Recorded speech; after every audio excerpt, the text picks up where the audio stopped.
Should I share my screen or should I wait for your instructions? Yes, sir. Yes, sir. You can start now. Okay, fine. Yeah. I request the coordinators to send a message in group. Okay, sir. Okay.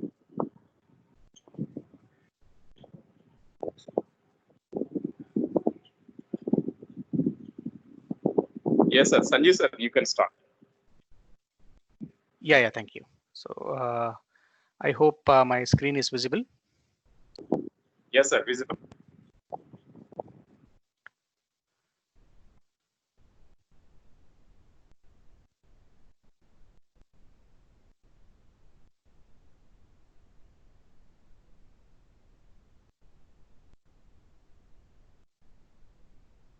Okay, so welcome to the participants again on this third day on 5G communications for and application with applications to Internet of Things. So what we looked at in the first day is actually on basics of 5G technology, and I hope that whatever I'm writing on this slides are visible. Okay, so please tell me if there is a problem. It's visible, right? Visible, sir. Visible, sir. You can proceed. Thank you. Okay. So my idea for talking about these 3 days were as follows. The first day I gave like a very basic introduction to what 5G communication systems are, and that was with largely undergraduates and entry-level graduate students in mind. And that's how that was like an introduction to whatever I wanted to say. The second day I talked about ambient backscatter communications. Right, so it was again fundamentals of what ambient backscattering communication is, and then couple of so on what ambient backscattering communication is, the fundamentals of it, and that was largely with respect to graduate students in mind, and entry-level PhD scholars in mind. And what I'm going to do today is something which is going to be a little more involved. Okay, we're going to shift gears. We will look at some of specific applications in ambient backscattering communications, along with some of the future research trends.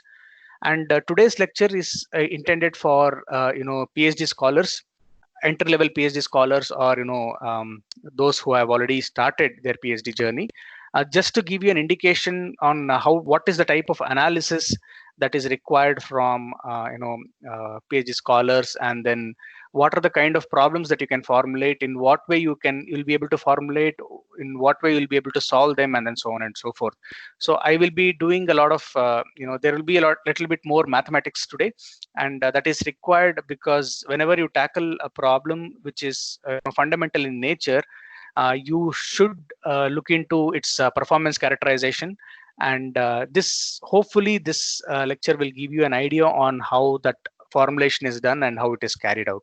Okay, so again, I express my thanks to VKR, VNB, and AGK College of Engineering for giving me this opportunity. So let's look at today's topic. This is again continuation of what we had yesterday, ambient backscattering communications. But this time we're going to concentrate more on the future research trends and also specific applications. Okay, at any point of time, if you think that you're not able to get something, or if you have any questions, please feel free to stop me at that time and ask questions. Alternatively, you can put the questions on the chat box. I realized after logging out yesterday that there were a couple of questions that I did not answer, which were there in the chat box.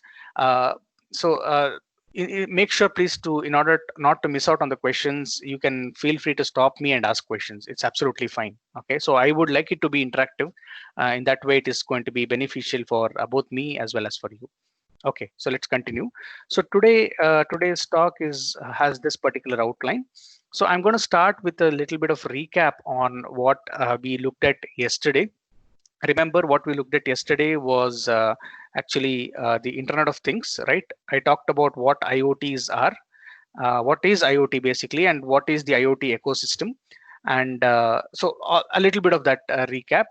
And I also talked about some of the technologies related to the that drive the Internet of Things. Okay, and we will start by looking at some of the challenges addressed to a large extent yesterday, but we will more concentrate on the future research trends today. And I will be talking about three different problems that were solved from my group, my research group very recently. The one is all of these are on ambient backscattering communications.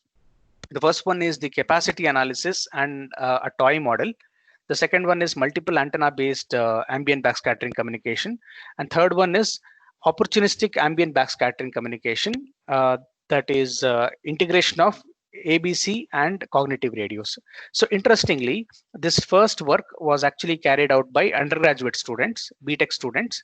Okay, so this not only looked at the analysis, as well as it gave a toy model, which I will show you how the toy model is, and then that should give you an idea on what can be done by the undergraduate students. And the second problem was actually solved by the postgraduate students, that is graduate students, that is MTech students. Okay, and this one is a little more involved theoretically. And the third one is solved by a PhD student. Okay, so this has more analysis and more set of results. So you will try to see what is the difference between these three different works, and then you'll also try to see the hierarchy, and then we will conclude. Okay, so let's do a very quick recap. What was Internet of Things? We discussed this in greater detail yesterday. Internet of Things are ubiquitous systems that acquire and convey information without human intervention. So the human intervention has to be as little as possible. These systems are capable of collecting data, exchanging the data if it is required, and then processing the data, and then coming to a consensus or a conclusion based on what the data was acquired. All these things have to happen at the machine level without much of human intervention. Okay, a lot of things are expected from IoTs to be independent like this.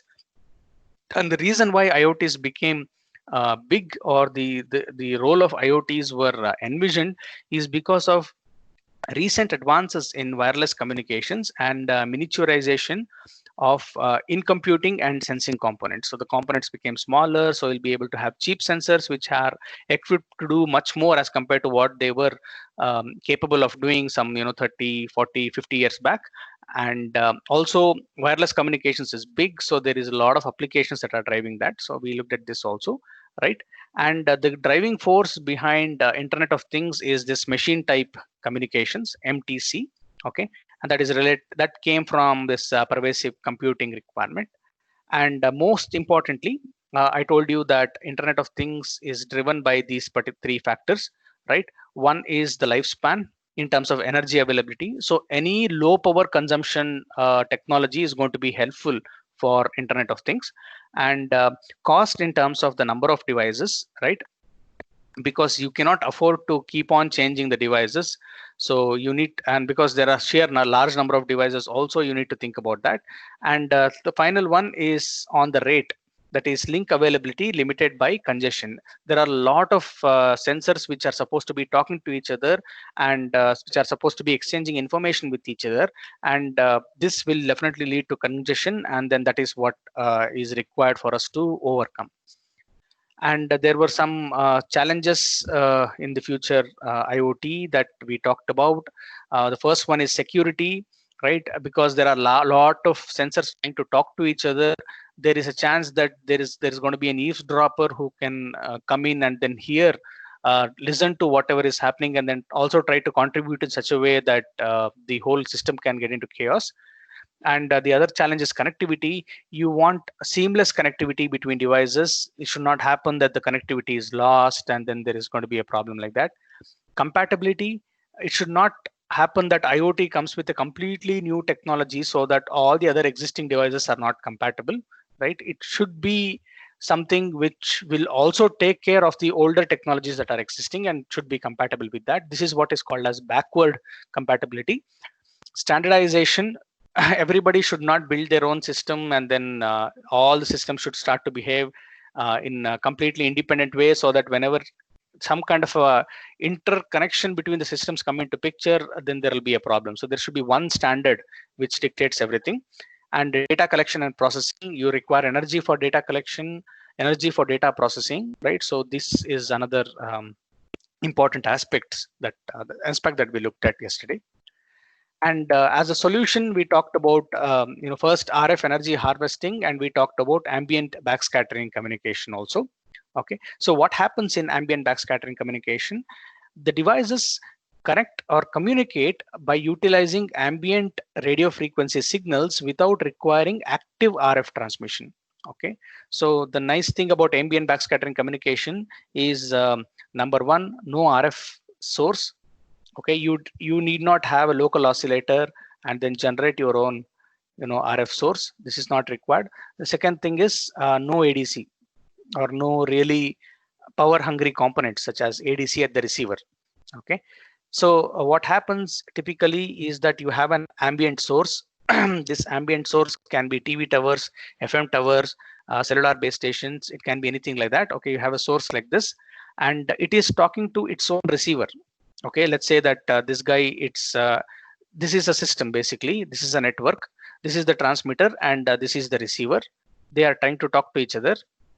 The same signal which reaches this receiver, because of the wireless nature, will also receive somewhere here, right? And what happens is if you keep a backscattering transmitter here, ABC transmitter, also called as the tag, right? So if you keep that here, then you can talk to your own receiver here. This is the ABC receiver. And based on this received signal, this can either reflect this signal here or not reflect. Whenever it reflects, it is the bit treated as 1. Otherwise, it is treated as 0, right? So this is what the challenge is. And the extra challenge is the same signal will also reach the ABC receiver. So there is also going to be a direct link interference. Okay, so all these things is something which we saw yesterday. 3 major components: ambient RF source. So this is that ambient RF source. Backscattering transmitter, which is the tag. So this is the tag, right? And the backscattering receiver, which is the reader. So this is the reader. Okay, so these are the 3 main components in ambient backscattering communications. And what is, you can also use the transceivers. This can actually as well be receiver. This can as well be a transmitter. Okay, so it doesn't matter. So the devices can have both transmission and reception capabilities.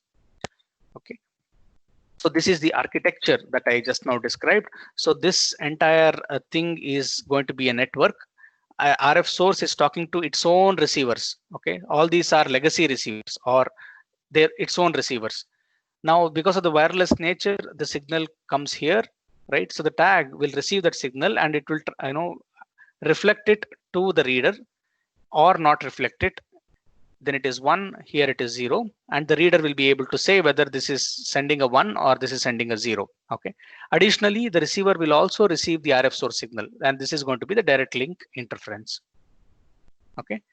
So 2 things happen here at the tag, right? So the tag changes its impedance.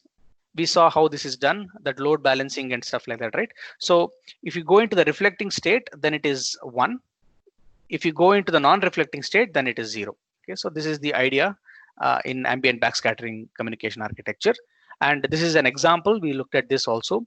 0, there is no transmission between tag and reader. There is no reflection. If there is a 1, there is going to be a reflection. 1, again, there is a reflection. 0, there is no reflection.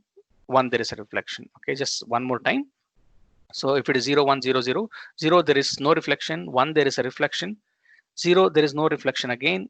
0, again, no reflection. 1, there is a reflection. 1, there is a reflection again.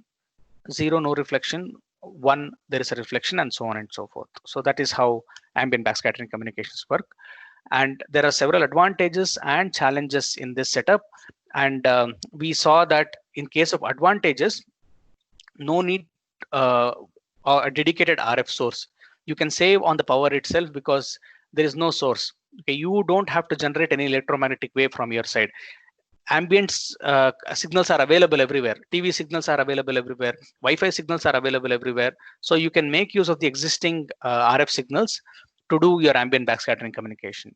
And also low power consumption and the system costs, because you will save tremendous amount of money and also resources on saving on RF source. Okay, so that is another advantage. And low power backscatter components. So at the receiver side, as I told you, you can use averaging mechanism that I described in the last in yesterday's lecture, and that is something that can be used for decoding whether whether 1 was received or 0 was received. And this is again very low power stuff. So again, all the components are low power and therefore they are very cheap. So it just gives you a lot of additional communication which is coming away for free basically. However, there are challenges. The challenges is ambient signal is unpredictable and dynamic. You don't know when the TV tower signal is on. You don't know when the Wi-Fi is on. Sometimes it might be on, sometimes it might be off. Sometimes it depends on the situation. It depends on the environment. Again, you don't know how dynamic is the ambient signal generated from that RF source, right? And therefore, it is a challenging task to achieve a stable performance and also an optimal performance. And also I talked about the direct link interference from the ambient source to the reader or to the ambient backscattering receiver, right? So that direct link interference has to be eliminated. So you have to think of a way in which you can eliminate that particular interference. And also what happens is, if you allow me to go back here, so these are all the legacy users or the licensed users, right? Because they have paid for their service,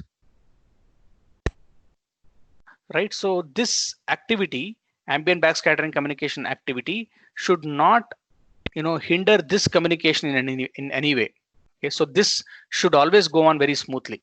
So therefore, there is the licensed users should not face any interference or any type of effect from the ambient backscattering communication devices.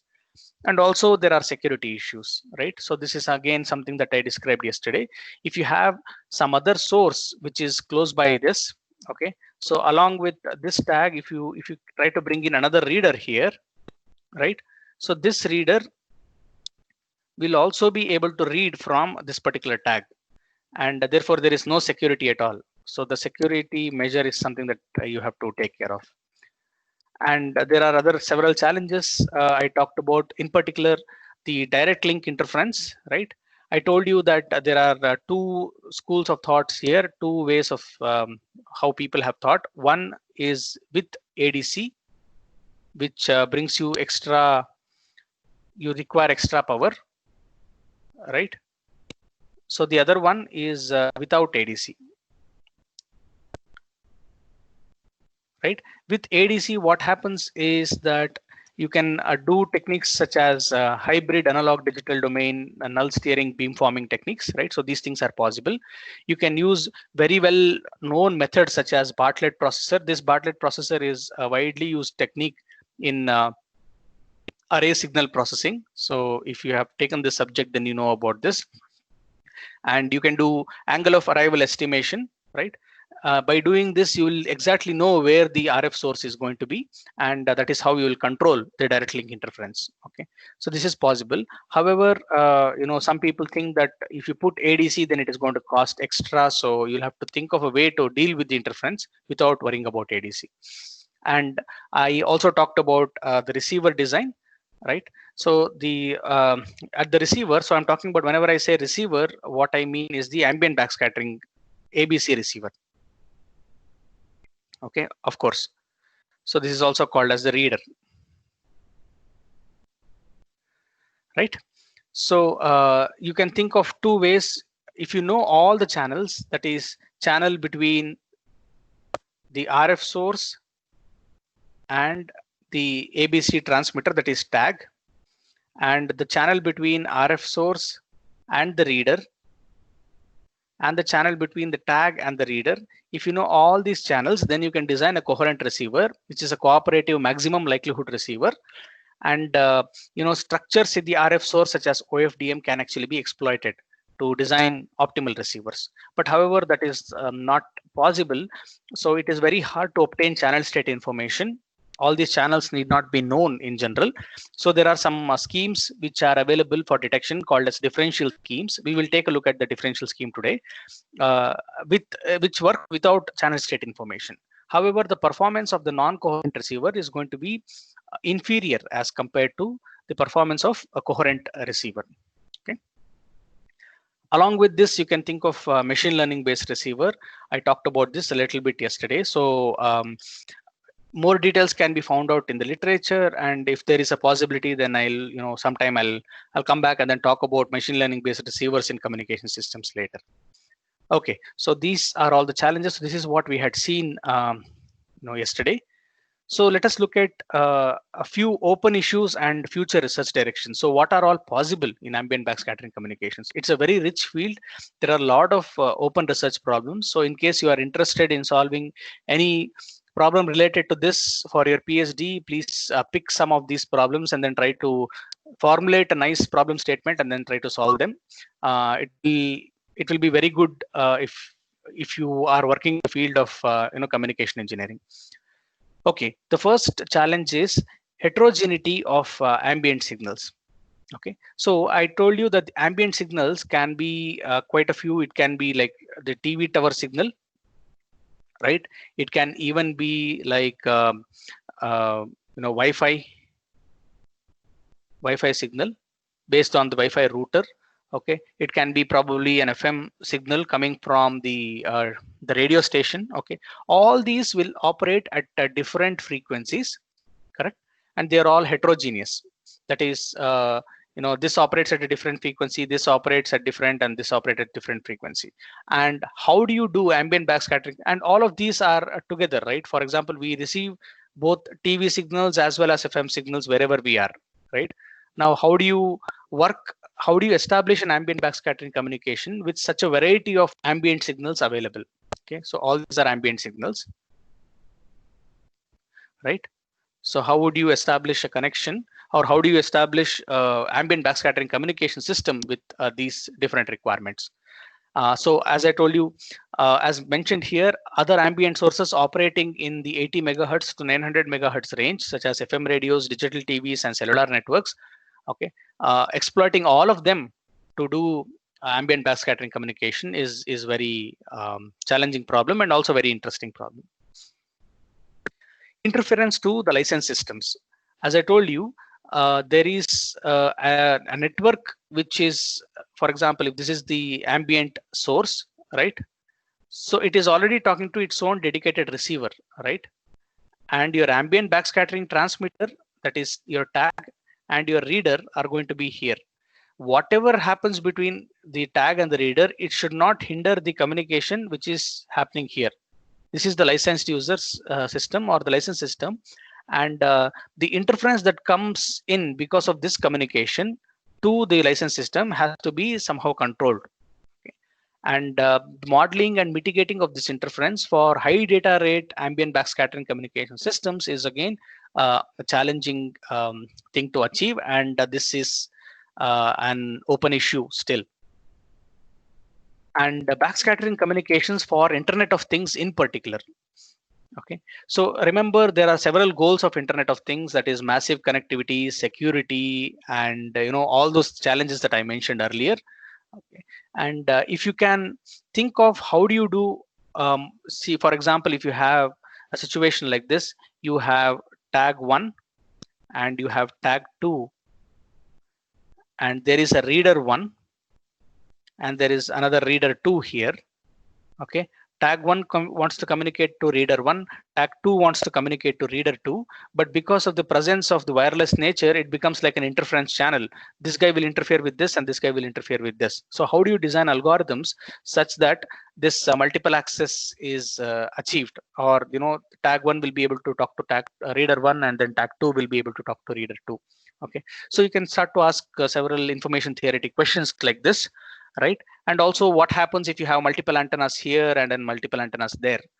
Would you be able to exploit the situation that you have multiple antennas and try to design good algorithms? Is that possible? Is a question which is interesting and also which is open.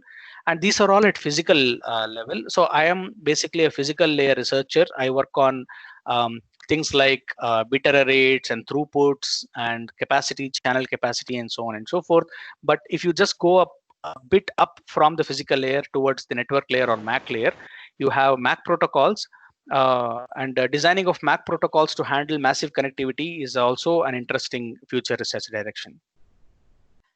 The other one, which is very interesting, is the millimeter wave based ambient backscattering communication. Okay, I think I have already talked about what millimeter wave communication on the first day. Essentially, you are actually looking at those that's part of the spectrum.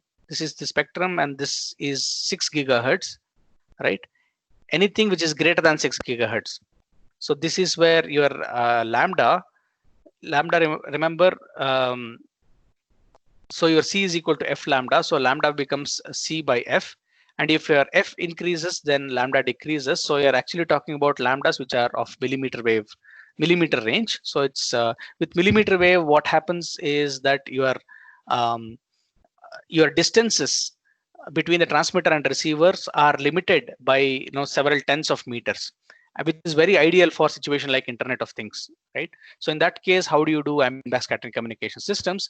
And also, if you want to do something like beamforming and things like that using millimeter wave communications, the beamforming patterns have to be very, very thin. Okay, so you have to come up with a very sharp and focused beams towards the users. How do you design such beamforming techniques is also something which is very important, and also something that can be thought of as a future research direction. Security is big. Okay, so you have to think of situations like, how do you ensure that if you have a tag here, let's say, excuse me, you have a tag here and you have a receiver here and you have an eavesdropper here. Okay, basically the communication should happen between this and this, but because of the wireless nature, the same signal will also reach here, and the eavesdropper will be able to decode whatever is being transmitted by the tag. Okay, so how do you ensure that, how do you design your techniques? How do you come up with your communication related algorithms such that what reader gets is the information, and what the eavesdropper gets is more like a noise, or it's more like a junk, right? So you should be able to transmit in such a way that the reader will read information, whereas the eavesdropper will only be able to read noise or junk, correct? Okay, so that's another very important aspect in backscattering communication. The other one is standards and network protocols. There is no established standard for ambient backscattering communication still, and development of communication standards and protocols for the next generation ambient backscattering communication systems is also something which is essential, and several network protocols. I'm getting into network layer now. So in network layer, coming up with good protocols to establish seamless connectivity between ambient backscattering communication devices is also very, very important. And the other area where this is important is the body area networks, right? In body area networks, what happens is that you have a network which is of limited range, so that is of several meters, correct? So in this case, ambient backscattering communication system can be employed. And yesterday there was a question in the chat engine that I missed out on the distance between the transmitter and the receiver in the ambient backscattering communication system. It's only going to be of the order of tens of meters, perhaps even less than that. Okay, so that's because what you receive is going to be very low power, and when you reflect it again, it is going to be like very, very low power. Even with that low power, the idea is to establish connectivity, establish communication. And you are right, so the distance is going to be very, very small. Okay, and applications such as wireless body area networks is ideal for this one. And probably thinking of integrating body area networks and ambient backscattering communications is going to be an interesting problem statement. So you can think of this, and then there are several other problem statements like this. Okay, so with this I will shift gears now. So we will now start to talk about particular problems that were solved from my research group. Okay, the first problem that I want to talk about is performance analysis of ambient backscattering communication systems. So this is a very straightforward and simple work that was done. This work was done with Sanjana, Raksha, and Prachi, and they were all 8th semester BTech students or undergraduate students at PES who worked with me. And this particular project won the Best Project Award in 2019, that is last year, under the 8 credit project category. So this was supposed to be a very small project, mini project type, as compared to, we have two types of projects in PS University. One is 8 credit, the other one is 14 credit. 8 credit students get to do internships. So those who have internship opportunities will be asked to do a smaller project, and those who don't have internship opportunities will pursue a long-term or a bigger project. And this was supposed to be just a small project with the internship, but these girls were able to get very good results out of it, and then it won the best project award in that category. So let's look at what this is about. So the system model for our problem is as follows. You have an RF source, very typical ambient backscattering communication system. So this is an RF source. This is the ABC transmitter. Okay, also, I'm sorry, this is the ABC receiver, also called as the reader, and this is the ABC transmitter. Okay, so the signal, so this is a legacy user. Anyway, we don't worry about the legacy user part here. Okay, the licensed user, that's what it means. Okay, so now what is the received signal at the reader? The received signal at the reader, let's call it as YR of N. Okay, and YR of N is given by like what is written here. YR of N has two components. One is the direct link component, which is coming in from the RF source. The other one is the component which is coming from the source through the tag, right? So this path has information. This path is interference. Okay, so this is interference only, and this has information. Now that can be written as follows. YR of N at the reader is going to be HSR into S of N. HSR is the channel between the source and the reader. Okay, that times S of N. S of N is what is transmitted by the source, the signal transmitted by the source. Okay, and that into HTR, that plus HTR times XT of N. XT of N is the signal which is transmitted by the tag. Okay, remember, tag is not transmitting any signal on its own.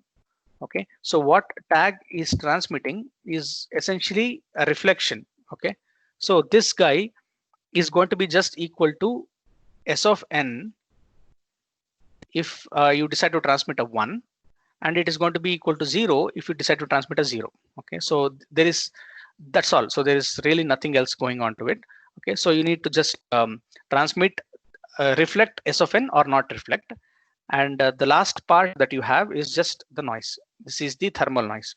Typically, the thermal noise is modeled as a Gaussian random variable with 0 mean and unit variance. Sorry, variance sigma square, can even be unit variance. Okay, so that is what I meant to say. So what I meant to say is that the noise, right?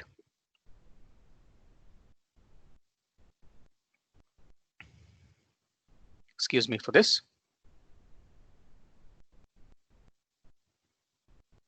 Okay, maybe I'll write here only. So W of N is noise.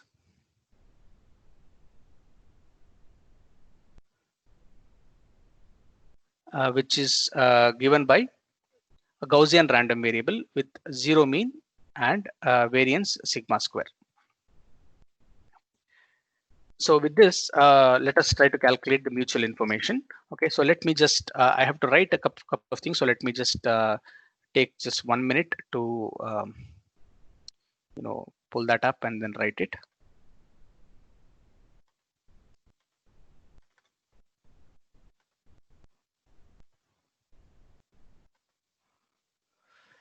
Okay.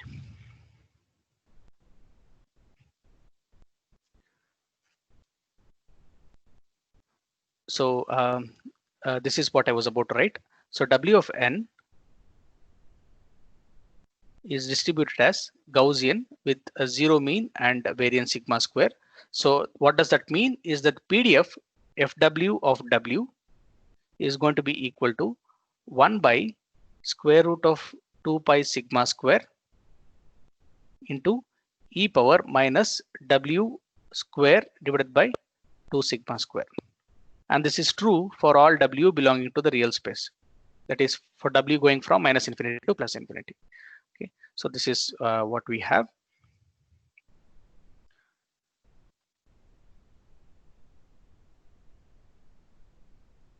Now, what we do in this particular problem is to find out the capacity between the tag and the reader. So you have the channel between the tag and the reader. We will try to calculate what is the capacity, and capacity of the link is, as you know, is the, so basically this is the mutual information between X and Y. X is what is transmitted by the tag and Y is what is received by the tag. And mutual information is given by this formula. You all know from basics of information theory, right?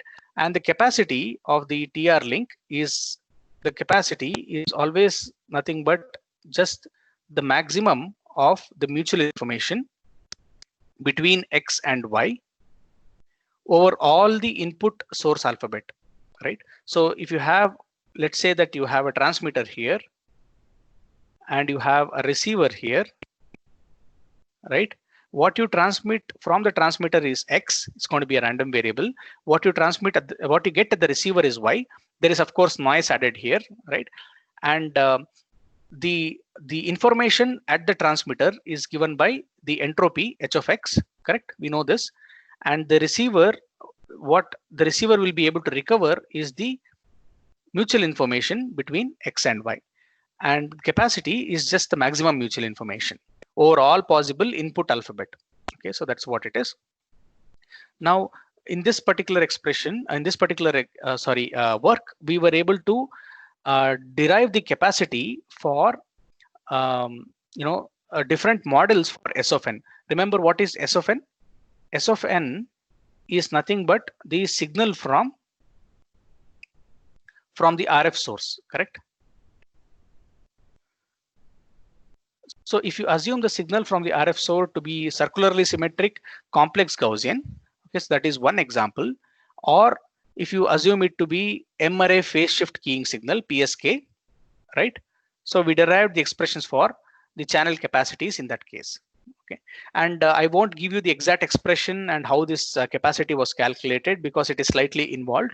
Okay, so I will skip those details in the interest of time. So are there any questions?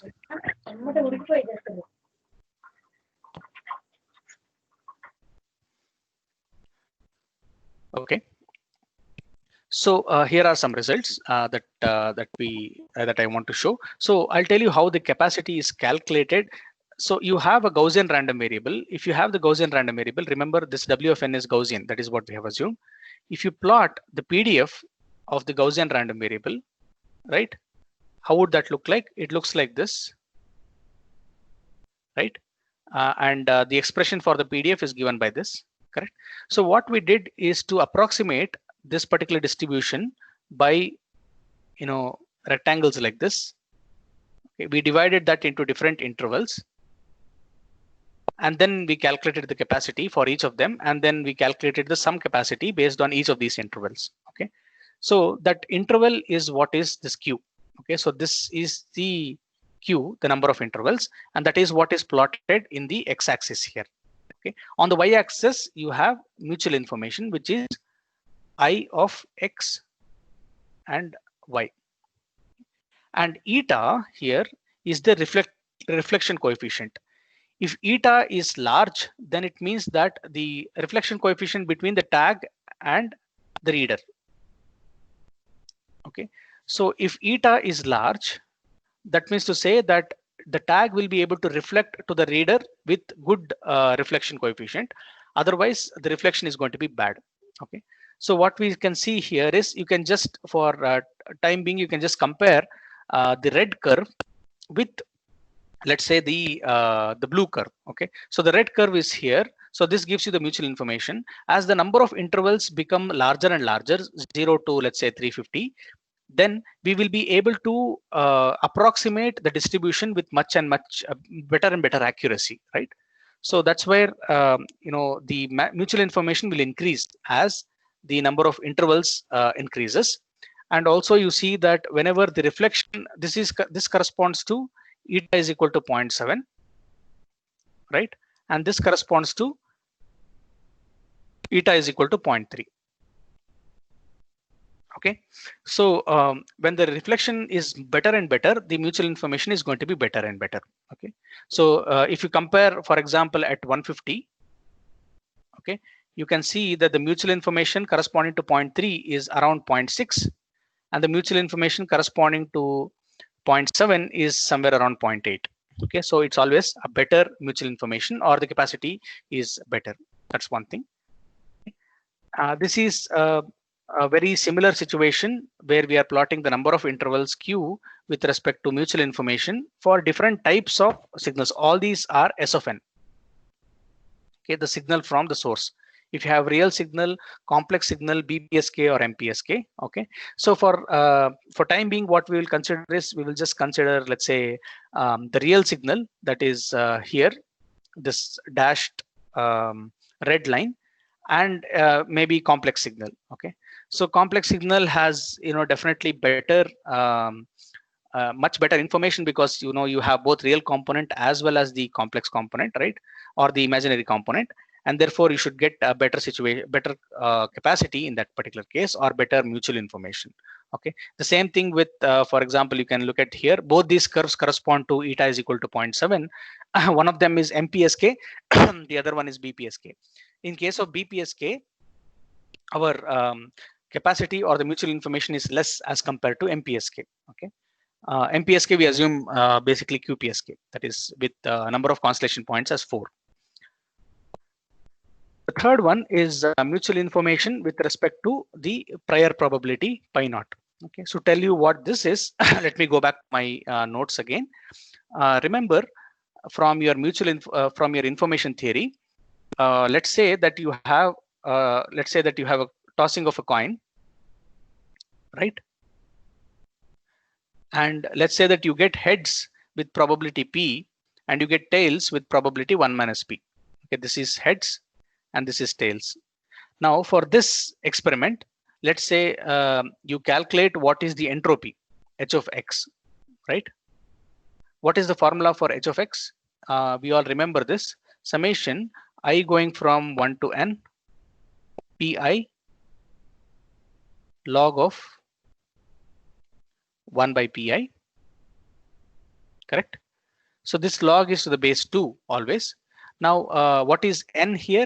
N is the total number of outcomes, and there are only 2 outcomes here, heads or tails. Okay, so this, if you just expand this and write out, this will just be p into log of 1 by p plus 1 minus p into log of 1 minus p. Okay, so let us try to now plot this one. On the x-axis, let's say that we plot p. On the y-axis, let's say that we plot h of p.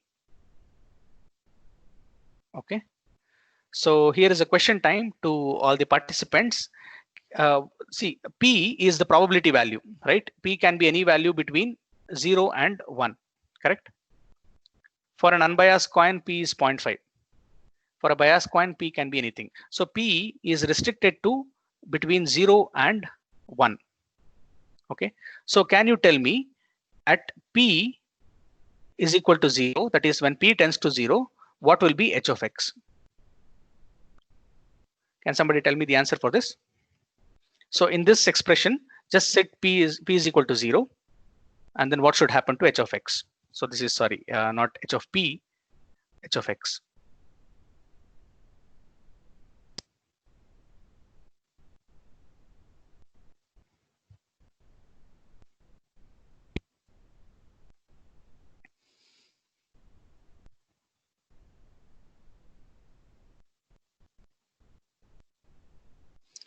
So what will happen to this?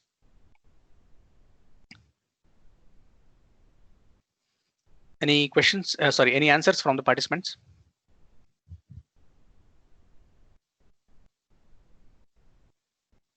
Similarly, if you set p is equal to 1, what will happen to h of x? Am I audible? Hello?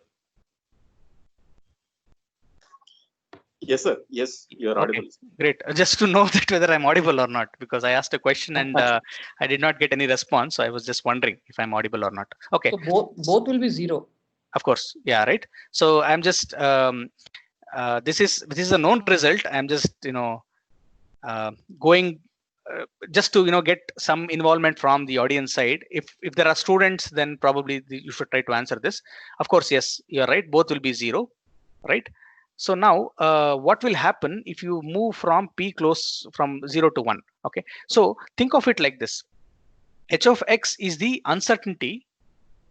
Okay, it is the uncertainty, or it is the information corresponding to the coin toss experiment. If you know that you will have a coin which has p is equal to 0, what does that mean? That means to say that it will give you heads all the time.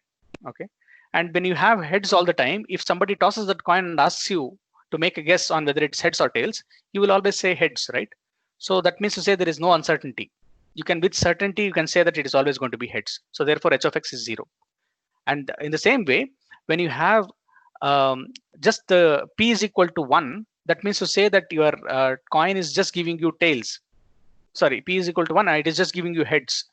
So in that case, if somebody tosses a coin and asks what is the outcome, you will always say heads. There is no uncertainty associated with it.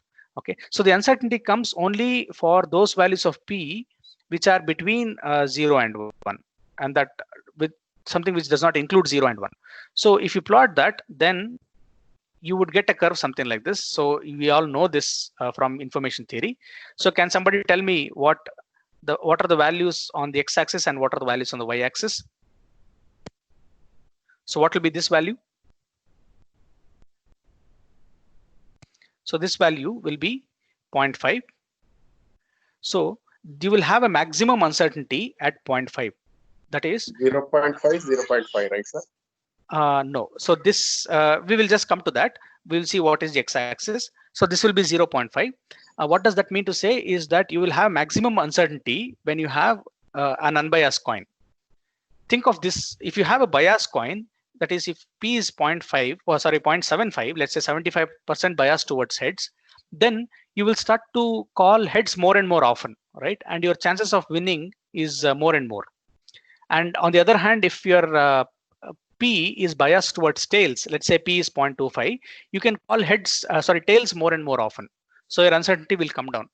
So you will have a maximum difficulty in guessing whether heads or tails occur only when it's an unbiased coin. That is when p is 0.5. So in that case, what you can do is you can substitute 0.5 here and then see what happens. The log is always the base 2. Okay, you can clearly find out that it is 0.5 log of 2 plus 0.5 log of, so this is 1 by p, 1 by 1 minus p. This will also be 2. So it will be 2 times log 2. Sorry, 0.5 plus 0.5, it's 1 log 2. So it is going to be 1. So the peak is going to be 1. Okay, so that means to say that you have 1 bit of uncertainty. Okay. In information theoretic language, it is 1 bit of information because uncertainty and information are tied with each other. Okay, so that is what I wanted to say here. If you plot mutual information versus the prior probability P naught, you will start to get curves like this. Okay, and the peak will be around 0.5, exactly at 0.5. And again, these are for different types of signals from the RF source S of n. Okay, and this is if you just compare, for example, the real signal and complex signal, you see that the complex signal will have much better information and much better capacity, and MPSK signal and BPSK signal, MPSK will have a much better capacity or much better uncertainty or much better information. Okay, so that's what is this work all about. So the students also built a toy model for this particular ambient backscattering communication system, but I will show you the toy model in the end. I will show you a video of how the toy model works, and hopefully that will give you an idea on how ambient backscattering communication systems work. Okay, now the second problem that I wanted to talk about is detectors, design of detectors for ambient backscattering communications with multiple antennas. Okay, so the situation is as follows. You have an RF source and you have a legacy receiver, very similar to what we had here. By the way, this work is a joint work with Ashwini and Anagha, who are the MTech students or graduate students at PES. And you have the tag here. This is the ABC transmitter. And you have the reader, which is the ABC receiver. Okay, and naturally, the source will be that will be available to both these guys because they are all in close proximity, and the tag will either reflect or not reflect. Okay, now let's indicate this H, G, and zeta to be the channels between. H is the channel between the source and the reader. G is the channel between the source and the tag, and zeta is the channel between the tag and the reader. So with that, let us try to see how this looks like. We assume that the transmit signal is given by S of n times e to the j 2 pi fs into n. So this is the signal available at the RF source, or this is what the RF source gives you. Okay, and this is something that is specific with the sampling frequency fs, and that depends on what is the frequency of operation. If it's a TV tower, then it's going to be something different. Wi-Fi, it is different. FM, it is going to be different. Okay, and the signal received at the tag or at the backscattering transmitter is given by G times S of n into e to the j 2 pi fs into n. G is the channel between the RF and the tag. And the signal backscattered by the tag is given by an is equal to eta times eta is the reflection coefficient, how well you will be able to reflect. Okay, and bn is the information. Bn is either 0 or 1. Okay, and this is the signal information that the tag has to transmit, and the received signal is given by the following. Okay, so it is going to be h times s of n e to the j 2 pi fsn. So this is the direct link interference. And zeta times a of n, this is the backscattered signal. So the information is available here. So at the receiver, we have to decode the information here. Okay, and plus the thermal noise. Okay, so the same thing. Now what you do is the baseband signal that you would have after demodulation. So in this case, I assume that the reader, sorry, the backscattering receiver or the reader has ADC, analog to digital conversion. So the baseband signal is given by this particular example. So this is very simple from digital communication. Okay, and the objective at the reader is to recover B of n from the received signal Y of n without any channel state information. Okay, so the channel state informations are not available at the reader. So when Bn is equal to 0, what you get is this signal, and when Bn is equal to 1, what you get is this particular signal. Notice that the difference between this and that is in H and mu. So H is only the channel from source to the reader. That is, whenever there is no reflection that happens, whenever no reflection happens, then what you get is a signal only from the RF source. Whereas here mu is from source to tag and also from tag to reader. Okay, so you will get the reflection like that. So that is the difference. Okay, and this is what we have. And how do you do detection at the reader? So detection at the reader is done by first calculating the sample energy. Okay, so this is, so what we do is the following. So we have n samples, right? We assume that what we have is kn number of samples. These samples are divided into subsamples in some windows. So there are how many windows? There are k windows, 1, 2, 3, all the way up to k windows. And in each window, we have n samples. Okay. Now gamma k is calculated for each window In each window, what you do is calculate the sample energy.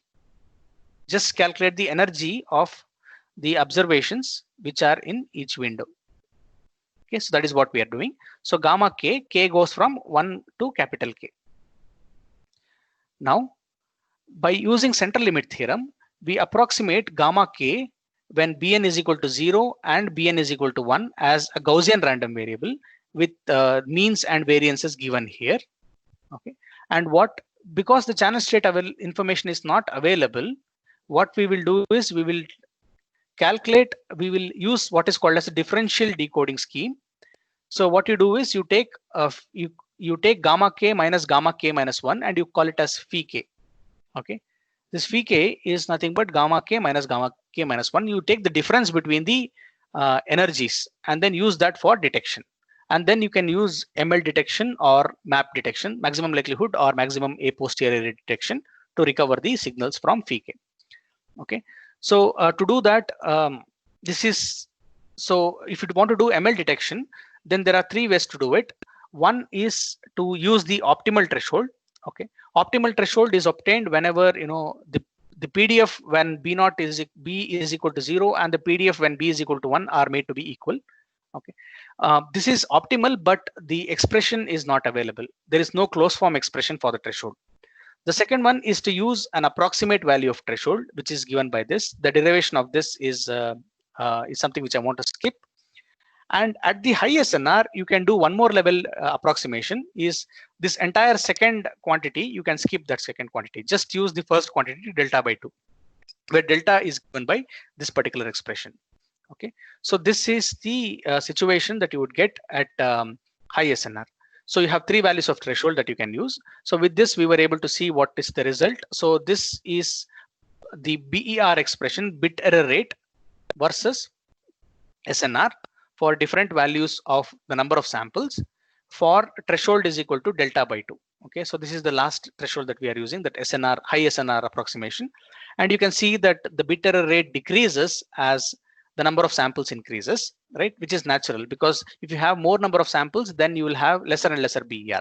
Okay, for example, you take a look at what happens at 15 dB. Okay, at 15 dB, if you have 500 samples, you would get something of the order of 10 power minus 2, which is 0.01. And if you have n is equal to 20 samples, you will get something of the order of 10 power minus 1 BER, which is something like 0.1. This is 0.1 and this will be 0.01. So your bit error performance has come down 10 times just by increasing the number of samples. Okay, so this is what it is. The other one is to check which threshold is better. We had 3 thresholds. What we plotted was the threshold value versus SNR in dB, and we saw that all 3 thresholds are more or less the same. Okay, especially at high SNR, everything is the same. Only in relatively low SNR, moderate to low SNR, you see that there is a small gap between the third threshold, that is delta by 2, and all the other thresholds. But the other 2 thresholds are almost very, very similar. Okay.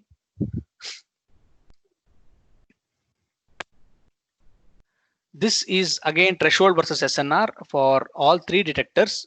BER versus SNR for all 3 detectors. So the BER for all 3 detectors are more or less the same. That means to say that the thresholds are very, very close to each other. That's the idea. Okay, so the last work that I want to talk about is opportunistic ambient backscattering communication in RF powered cognitive radio networks. So this is a joint work with a PhD student, and one of our co-authors is Professor Naufal Al-Dahir. He is with the University of Texas in Dallas. Okay, and he's currently the editor-in-chief for IEEE Transactions on Communications. And because he is present in the paper, we could not submit this to IEEE Transactions on Communications. We submitted it to Transactions on Cognitive Radio, Cognitive Networking, and Cognitive Radio Communications and Networking. So this is a work where we combine ambient backscattering communication and cognitive radio networks. So what we proposed is the following. Let me just directly go to the system model. It might be easier for you to understand with the system model. So how does the cognitive radios work? So you have a primary transmitter, okay, and you have the cognitive radio. So whenever the primary transmitter is not transmitting, right? So then cognitive radio will use that particular spectrum. So that is the principle of cognitive radio. Okay. So the cognitive radio is active, or it is using the spectrum whenever primary is off. Okay. Now, whenever primary is on, what the traditional cognitive radios, what they do is that they just become inactive. But what we are proposing is, in this case, the cognitive radio uses ambient backscattering communication. Correct? Whenever primary is on, use ambient backscattering communication. Whenever it is off, you do the regular cognitive radio communication. So that is what is happening here. So there is a primary transmitter, which is given here.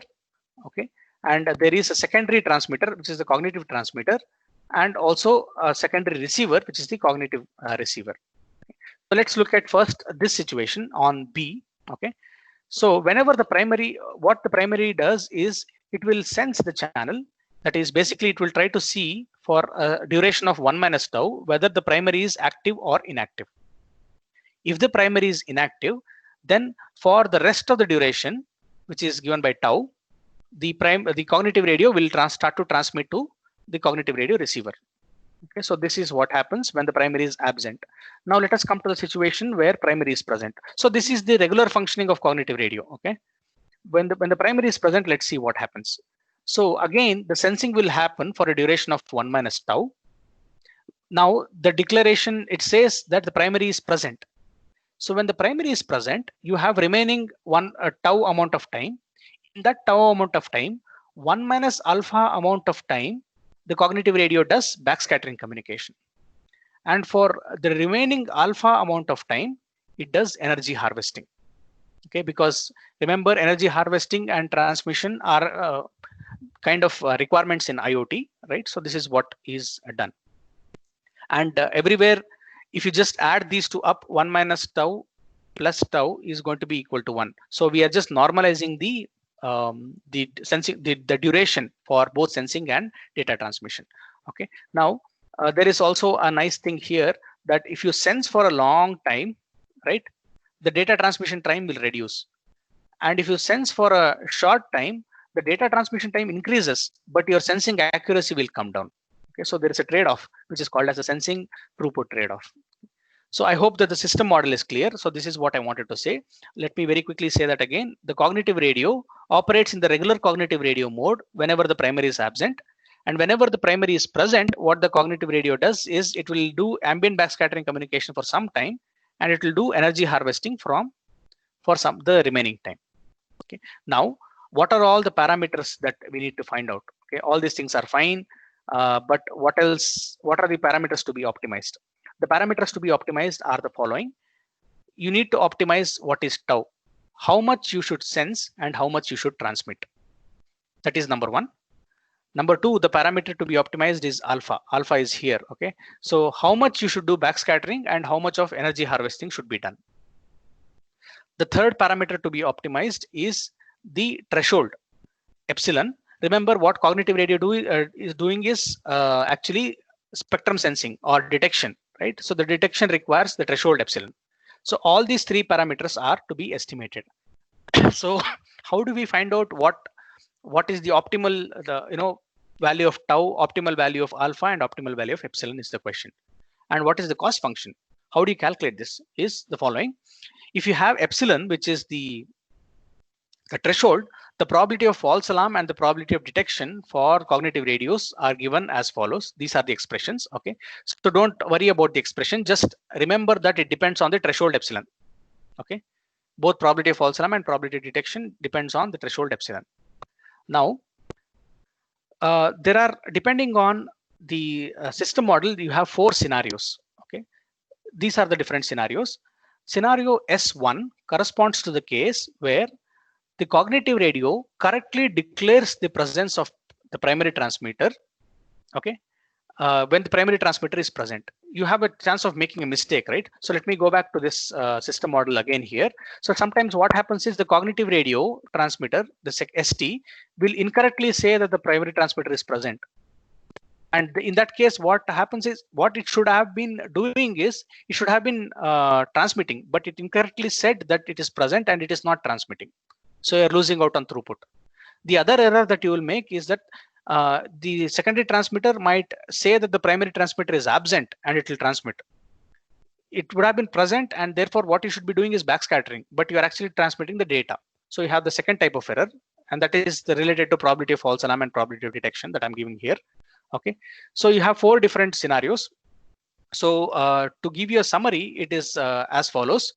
Okay, so you have cognitive radio, what cognitive radio does, and what primary transmitter does. Okay, the 4 scenarios are as follows. The primary transmitter is active, but your cognitive radio says that it is inactive.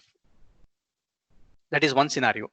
The other scenario is primary transmitter is active and the cognitive radio correctly says that it is active. The third scenario is primary transmitter is inactive and your cognitive radio also correctly says that it is inactive. The fourth scenario is you say that the primary transmitter is actually inactive, but you say that you are active. Okay, so in terms of ones and zeros, you can think of this as 0, 0, and this is 1, 1.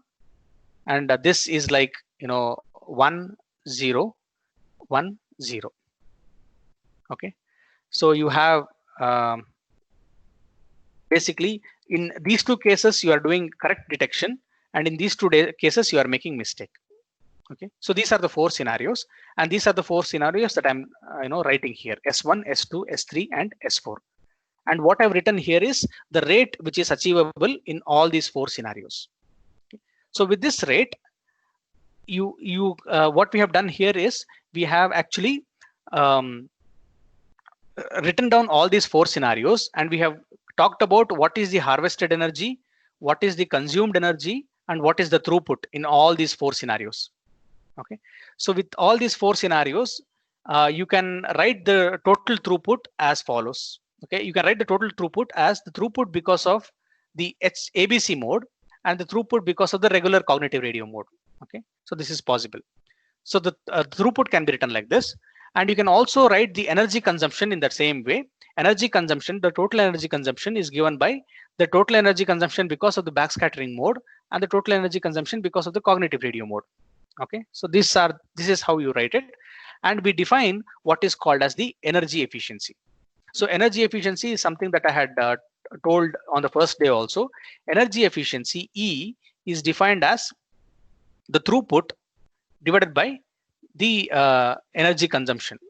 Okay, so let's call this as EE, energy efficiency. If you want high energy efficiency, you need to have high throughput or low energy consumption. Correct? Makes sense? So that is what we are looking at. We have energy efficiency, which is given by throughput divided by the energy consumption. And the optimization problem that we want to solve is we want to find the optimal values of tau. Remember what is tau? Tau is the sensing time. Alpha is the time for which you do backscattering. Epsilon is the threshold. We need to find all these 3 parameters such that you have maximum energy efficiency. Your energy efficiency is maximized as much as possible, and such that your probability of false alarm is within some constraint. Your probability of detection is also within some constraint, and there are some other a couple of additional constraints. Okay, so these constraints are not very I don't have time to discuss these constraints in detail, but in case you're interested, you can please look at the paper. But right now what I wanted to say is you need to find your parameters such that your energy efficiency is maximized. And you can show that your optimal threshold epsilon star is given by this particular expression. Okay, I won't tell you how this is derived, but you can show this. You can also show alpha star, that is how much of backscattering you should do, is given by this particular expression. Okay, so you have derived epsilon star, you have derived alpha star, and what is left out is only the tau star. Unfortunately, tau star is not we will not be able to evaluate tau star in a closed form expression. Okay, but we can show that the energy efficiency when you plot with respect to tau is going to be a concave function. Okay, and when this is a concave function, this means to say that there exists only one maximum. For example, in the green curve, there is a maximum somewhere here. Okay, and the blue curve, there is a maximum somewhere there. And in the red curve, there is a maximum somewhere perhaps here. Okay. So for every curve, you get only one maximum. And energy efficiency with respect to alpha is also something like that. Okay, so with this, we will be able to calculate that particular value of tau star using things like gradient descent or gradient ascent algorithms. Okay, or even golden search. You can have different types of algorithms to calculate what this tau star is. Okay, so that's one set of results. So the other set of result is as follows. Okay, so this is comparing what happens if you use just the CR, just the ABC, and what happens if you use all CR plus ABC. What we are doing is CR plus ABC, right? So if you just use CR, this is energy efficiency. Okay, if you just use CR, the energy efficiency that you would get is what is given by the red color curve. Okay, so the red color curve, both of them are here. Okay, so these two are the red color curves. So when you use CR, you don't use an ambient backscattering communication at all. So the energy efficiency is only that much. If you use only ABC, this is only CR. If you use only ABC, what you get is the blue color curves here. Okay, so these curves. So as and when you start to increase the ambient backscattering rate, you will start to get a better energy efficiency. Whereas if you use, sorry, not the blue curve. So this is the black curve. I'm really sorry. For ABC, this is just the black curve. Okay. And if you use CR plus ABC, what you get is the blue curve. In this case, you get the best of both CR and ABC together, and therefore your energy efficiency will actually increase. Okay, so these are the three different problems that I wanted to discuss. And I hope that I was able to give you some clarity on how ambient backscattering communication systems are developed and how they are used with other technologies. Okay, so there is one more work that I wanted to discuss, but I think I'll skip that because it is still at a nasal stage. We are still working on this particular problem. So maybe some other time when we get together, I can discuss about this particular problem. So this is ambient backscattering communications from theory to practice. So whatever we did so far is analysis theory, and if you want to put that into practice, how would it look like? I mean, how do you design antennas for ambient backscattering communications and so on? So that's a different work altogether. I'll talk about it some other time. Okay. So finally, to conclude, these are the points.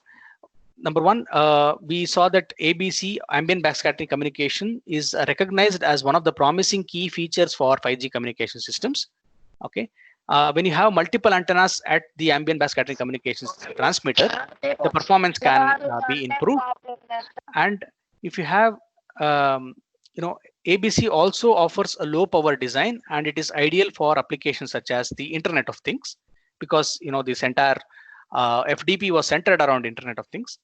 And ABC also has a potential for integration with other 5G related technologies. We looked at cognitive radios.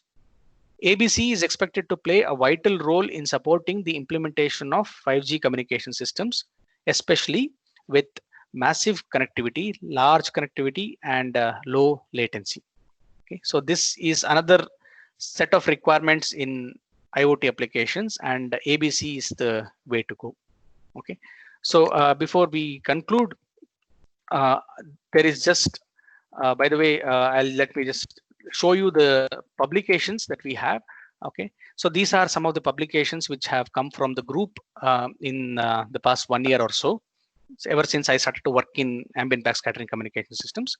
And if you want to know more about the publications, more such publications, please visit my website, whose link is given in red. Okay.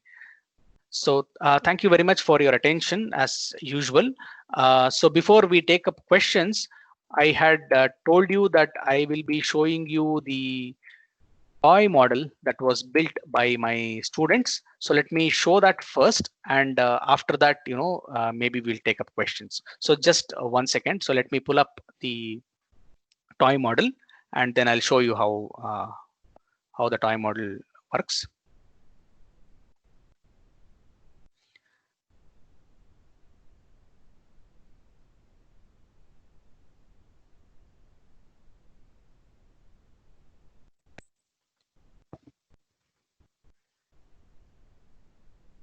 Just a second.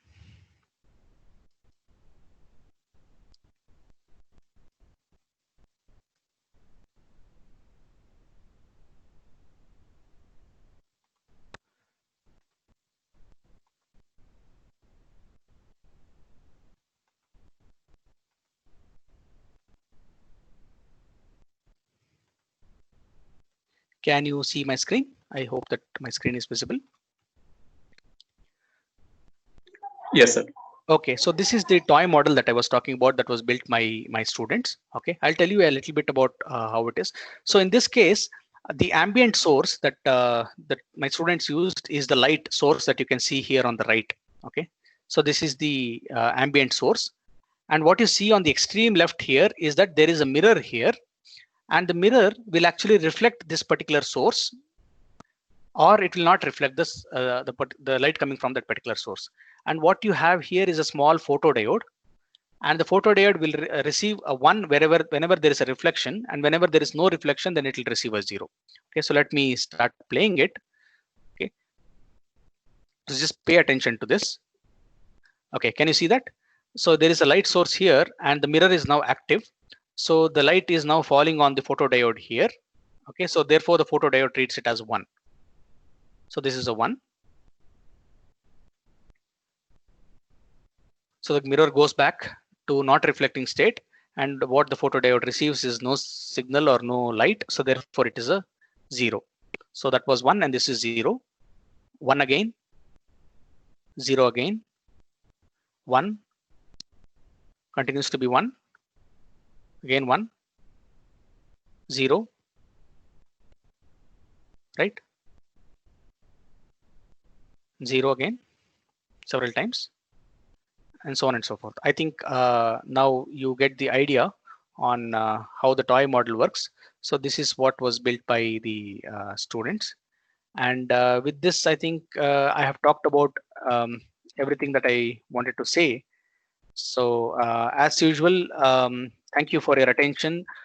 Thank you for joining on all 3 days. I hope that the session was useful. If you have any questions, please ask me. Thank you.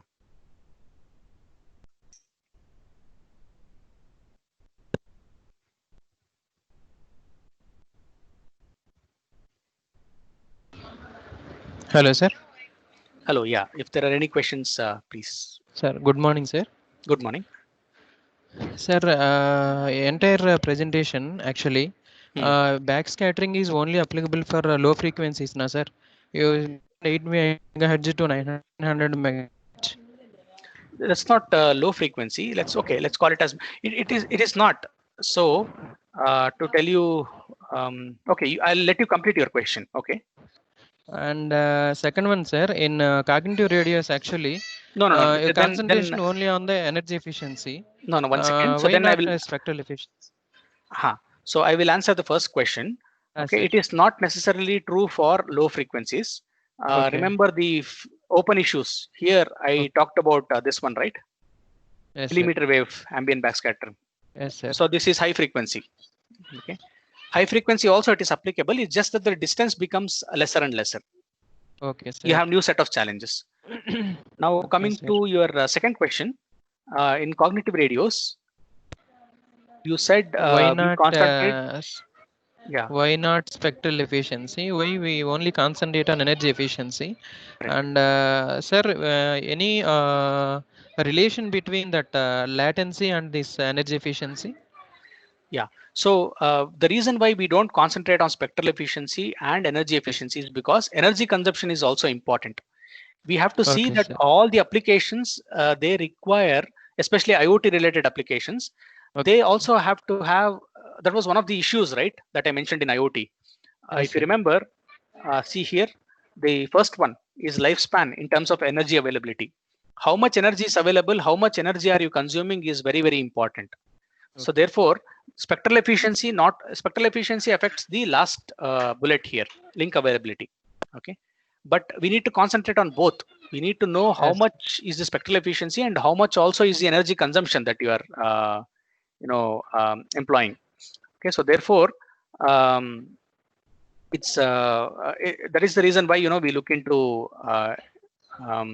energy efficiency and not just the spectral efficiency. And you Okay, talked sir. about latency.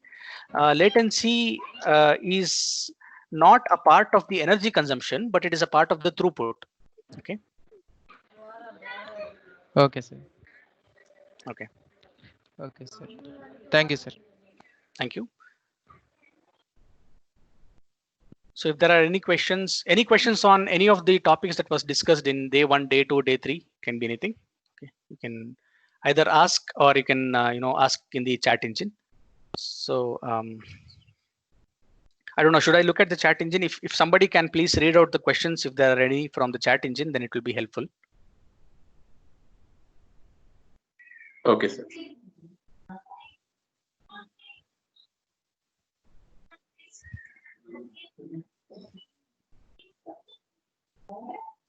But so far, no questions, sir. Okay.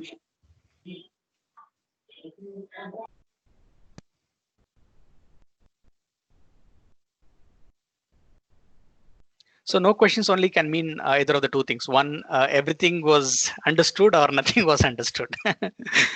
It's okay. So, but if you have any questions, please ask. So we'll just wait for 1 more minute if somebody has any question. Sir, one more question, sir. Yeah. Sir, actually, we are in 5G. We are using millimeter wave communication, sir. In the backscattering, actually, interference is a general problem. Any particular multiple access technique that can be used to avoid this backscattering interference, sir? Very good question. So interference is a major problem. You are right. So the thing is, there are, I told you, right? So for example, again, going back to the slides here, you can think of, a beamforming, okay? Receive beamforming and then transmit beamforming techniques. And also there are several array signal processing methods that you can use for angular arrival estimation. And then these are some of the ways to do, direct link interference cancellation. But Yes, the sir. problem is you require, especially in millimeter waves, you require very strong, very nice, very good beamforming techniques. And Yes, sir. all of them rely on ADC, analog to digital converters. The moment you bring in ADC, you are consuming more power. So you are going against your theory of saving on power. Okay. So this is where the problem is. And I'm glad that you brought it up. Let me go back to my toy model that we had. I wanted to see if anybody brings it up. But in this case, we are actually cheating a little bit. Can you see the board that we have put here? It is actually eliminating the direct link interference. Okay. Sir. So actually the direct link interference is present. We should have, taken care of that in a different way. But what we are doing is a basic toy model. So therefore, we are just putting a board here and then eliminating the direct link interference. But in practice, you require some signal processing techniques to do that. It's not simple. Yeah. Sir, in one slide, putting CSI, na, sir, channel state of information. Hello, sir. Yes. Am I audible, sir? Yes, you are audible. Sir, in one slide, channel state of information. What about imperfect channel state of information, sir? And in channel state of information, we called as reliable communication. In imperfect channel state of information, how this beamforming technology, like angle of arrival, angle of departure, with respect to the base station and with respect to the mobile user, how both are correlated in imperfect CSI, sir? Yes. So imperfect CSI will actually make your analysis slightly more challenging. Yes, and what we are concentrating is the two extreme cases. Either you have perfect knowledge or you have no knowledge at all. Yes, sir. If you have imperfect knowledge, you will be somewhere in between. Yes, okay. So what we are looking at is the best case scenario and the worst case scenario. So yes, with the imperfect channel, your analysis becomes a little more challenging, and the performance will only be between best case and worst cases. Yes, sir. Yeah. Thank you, sir. Thank you. Right.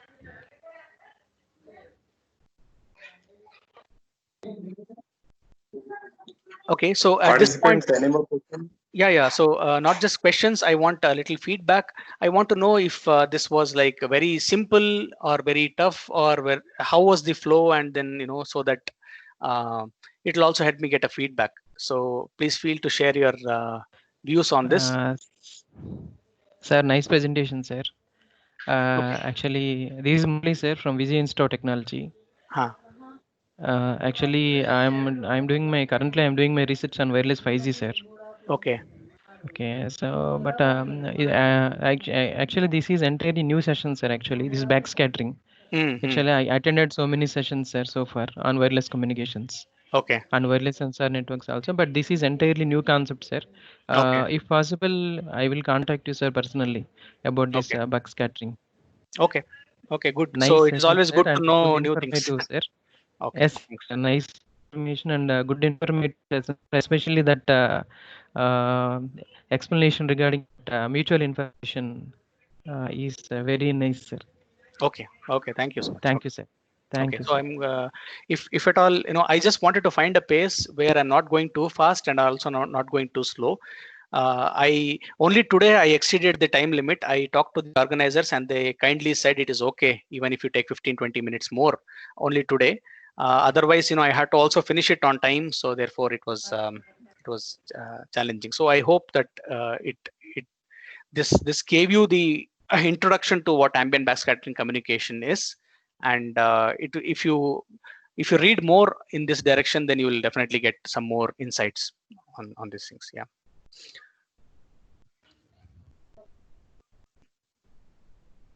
Okay.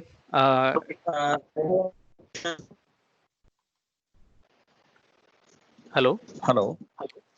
Yes, sir. Yes. It is about the standardization of 5G technologies and IoT technologies. World over, people are means Hello. making standards. So how India is going to? Hello. Hello. Sorry, I lost your first part of the question. Can you repeat the Uh, question again? yes, world over, Mm, standardization is taking place mm, for 5G and IoT technologies. mm, People or the professionals are mm. working on standardization. Are Yeah. there any organizations in Uh, India which are working on the standardization of IoT protocols and 5G? yeah. So standardization efforts have been made on 5G and IoT, as you correctly pointed out. Uh, there are lots of efforts which are happening towards standardization, but in ABC in particular, nothing is standardized yet, especially application of ABC in IoT context. So there, still some efforts are required. IoT and yeah, I mean, for example, narrowband IoT, these things are pretty well standardized, right? So yeah, for 5G and IoT, yes, but for ABC, no. Uh, because I have asked you this question because smart cities are going to come up. Mm, Secondly, CENELEC, an international organization at European Union, is mm. already developing some standards for the IoT. And Okay. I don't think so. In India, any of the organizations are actively participating in it. Okay, Uh, okay. that's I the understand your question. Okay, you wanted specific organizations which work on standards. work on Okay, standards. That's okay, my okay. in India. If you could know any of the organizations. Yeah. So I know that for example, Robert Bosch Center for Cyber Physical Systems in IASC, that's actively working on smart city projects. There are a lot of smart city projects that are happening, but to be honest with you, I'm not sure about any organizations that are working specifically on the standards. So I don't know. So in case I come to know, then I'll let you know. I'll let the organizers know. But right now I don't have an idea. Yeah. Thank you. The session was all the three sessions were very insightful. Though I was not able to take directly that yesterday's session, but I have listened to the recordings that have been posted on Telegram group. It was very nice to meet you, Dr. Professor Sanjeev. Thank you very much. Thank you very much for your feedback. Thank you. So there are some more people who have raised hands. I see that. So I don't know if there are questions or if.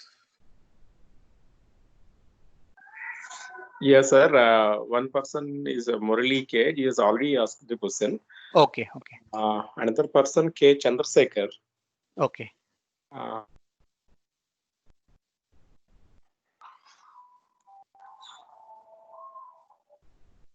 So anyway, if you are online now, you please ask the question. Mr. K. Chandrasekhar.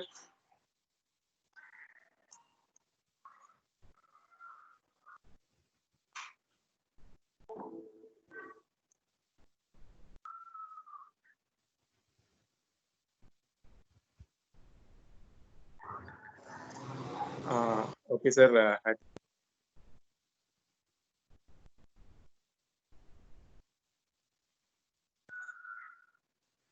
Okay. Sir, I think no more questions from the participants. Okay. So then, Yeah.